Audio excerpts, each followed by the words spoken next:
रमेश की शादी के 15 साल बाद उसे लग रहा है कि उसकी पत्नी उसके साथ धोखा कर रही है। उसका अफेयर पड़ोसी के साथ चल रहा है।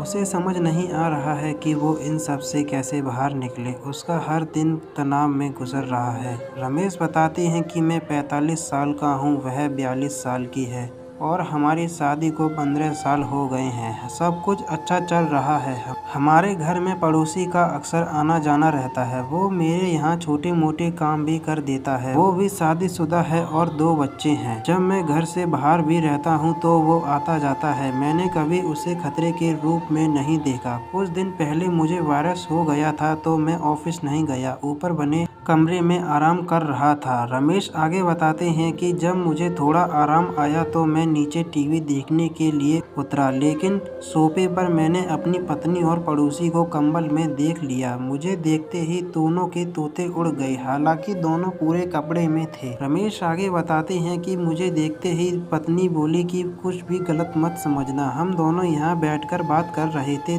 तभी मुझे ठंड लगी और कंबल मिला तो हम दोनों ने ओढ़ लिए थे।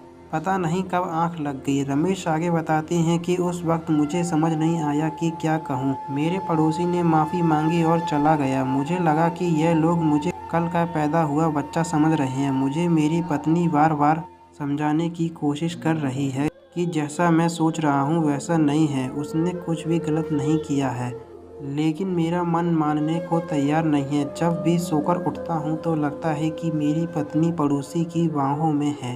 क्या उसका अफेयर चल रहा है, समझ नहीं आ रहा है। क्या करूं? एक्सपर्ट की राय जैसा सोचे तो हो सकता है वो सही हो। हालांकि आपकी पत्नी ने जो कहानी बताई वो सही है, लेकिन इसका ये भी मतलब नहीं कि वो झूठ बोल रही है। आपने खुद ही कहा है कि दोनों पूरे कपड़े पहने हुए थे। उन्हें ये भी पता था कि आप घर पर ही हैं। ऐसे में दोनों गलत काम नहीं कर सकते। वो बार बार आपसे भी बोल रही है कि उन दोनों के बीच कोई शारीरिक रिश्ता नहीं है। अगर आपकी गृहस्थी खुशहाल रही तो फिर पत्नी पर अविश्वास करने का कोई कारण नहीं बनता है। आपको अभी उसे संदेह मुक्त कर देना चाहिए। उससे खुलकर आपको बात करनी चाहिए और अपने शक को दूर करना चाहिए। रिश्ता तोड़ना आसान होता है लेकिन जोड़ना मुश्किल। शक को लेकर फैमिली को बिखरने ना दें।